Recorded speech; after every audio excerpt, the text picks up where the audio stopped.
Hi నమస్తే welcome back to Ramya recipes vlogs. ఈరోజు వీడియోలో వెజ్ ఫ్రైడ్ రైస్ని ఎలా ప్రిపేర్ చేయాలో చూపిస్తున్నానండి. చాలా సింపుల్గా క్విక్గా అప్పటికప్పుడు ప్రిపేర్ చేసుకోవచ్చు. చాలా బాగుంటుంది. ఈ విధంగా ఒకసారి ట్రై చేసి చూడండి, చాలా బాగా వస్తుంది. ఇంకా ప్రాసెస్లోకి వెళ్ళిపోదాం.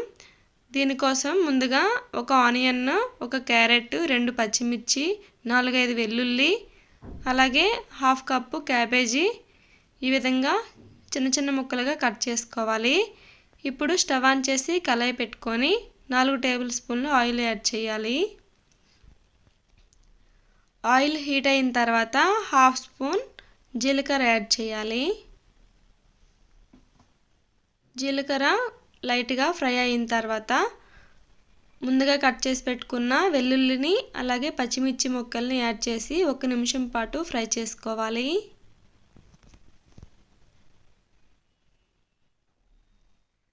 ఈ విధంగా ఫ్రై అయిన తర్వాత ఆనియన్ ముక్కల్ని వేసి ఫ్రై చేయాలి. తర్వాత క్యారెట్ ముక్కల్ని వేసుకోవాలి. అలాగే 2 రెమ్మల కరివేపాకుని చిన్న చిన్న ముక్కలుగా కట్ చేసుకొని వేయాలి. ఇప్పుడు కడిగి క్లీన్ చేసి పెట్టుకున్న క్యాబేజీ ముక్కలను కూడా వేయాలి. వేసుకొని 1/2 స్పూన్ సాల్ట్ని యాడ్ చేయాలి.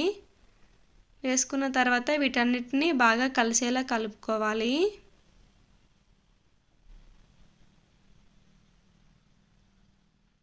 ఈ విధంగా బాగా కలుపుకున్న తర్వాత సిమ్లోకి అడ్జస్ట్ చేసుకొని మూత పెట్టి 10-15 నిమిషాలు మగ్గించుకోవాలి. మధ్యలో ఒకసారి మూత తీసి కలుపుకొని పూర్తిగా మగ్గేంత వరకు మగ్గించుకోవాలి. ఈ ఫ్రైడ్ రైస్లోకి ఎక్కువగా స్పైసెస్ ఏమీ యాడ్ చేయకుండా చాలా సింపుల్గా లైట్గా ఉంటుందండి. చూడండి, క్యాబేజీ క్యారెట్ కొంచెం సాఫ్ట్ అయ్యాయి. ఇప్పుడు ఇందులోకి 1 table spoon soya sauce add చేయాలి. వేసిన తర్వాత ఒకసారి బాగా కలిసేలా కలుపుకోవాలి.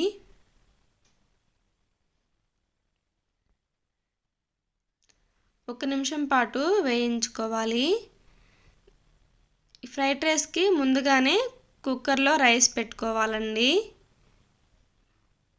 మిగిలిపోయిన రైస్తో కూడా ప్రిపేర్ చేసుకోవచ్చు.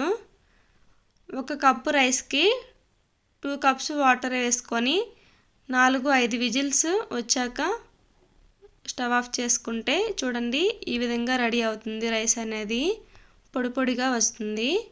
ఇప్పుడు ఇందులోకి రైస్ని యాడ్ చేయాలి.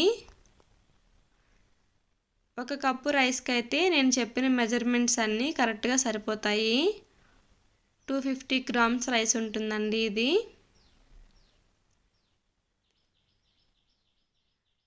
వేసుకున్న తర్వాత 1 టీ స్పూన్ మిరియాల పౌడర్ యాడ్ చేయాలి.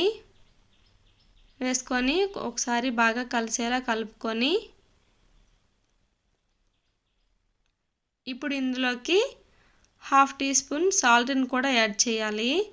ముందుగా మనం సాల్ట్ని యాడ్ చేసాం కదా, అది సరిపోదండి.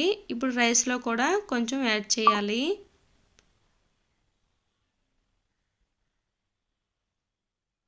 సాల్ట్ వేసుకొని రైస్ మొత్తం బాగా కలిసేలా కలుపుకోవాలి.